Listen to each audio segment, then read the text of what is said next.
Nei, tilkynnt í aðstoða. Já, herðu, var búið að tilkynna slys á Nýftarsvegi? Nei, ekki búin að heyra neinu þar. Herðu, það bíll út í sjó Nýftarsvegi, hérna við Sköllósfirði, Ísafirði. Við Sköllósfjörð, Nýftarsvegi. Já. Hvað langt niður í hann? Herðu, hann í fjöruborðinu, hann flýtur Hann flýtur Hann allur á kafi. Ég setja hann alveg til. Já, ok. Ok, takk. Bless.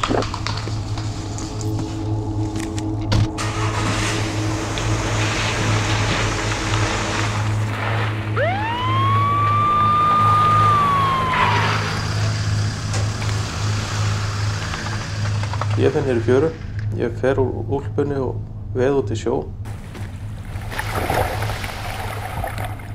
Fyrstu lögreglumenn eru komnir á vettvang 4 mínútum síðar. Séu lögreglubíl birtast með ljósum, koma fyrir á hornið.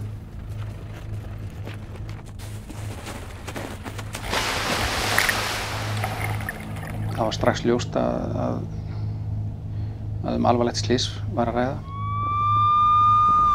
Við erum 2 í sjónum, djöflast á hurðunum.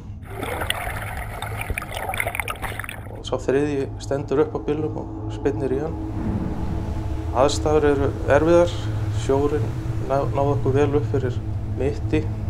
Það er svona öldurótt, gruggur sjórinn, kaldur, þetta er náttúrulega í janúar.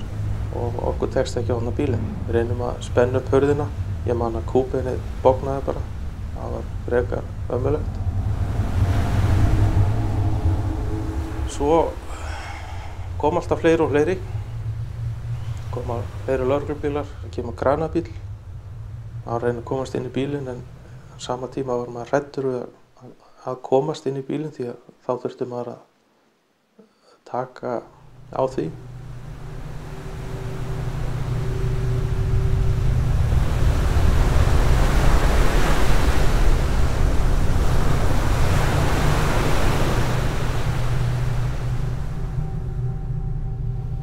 Vinkonunnar Þóra hringir í mig hana þann dag eitthvað 5 bara ég að klára að vinna og spyr mig hvar Þóra sé því að hún hafði ekki mætt í vinnu kl. 4:30, hún átti að vera að vinna þar í stúdíónu. Strax á eftir hringir presturinn hérna á Ísafirði í mig og að leita að mömmu.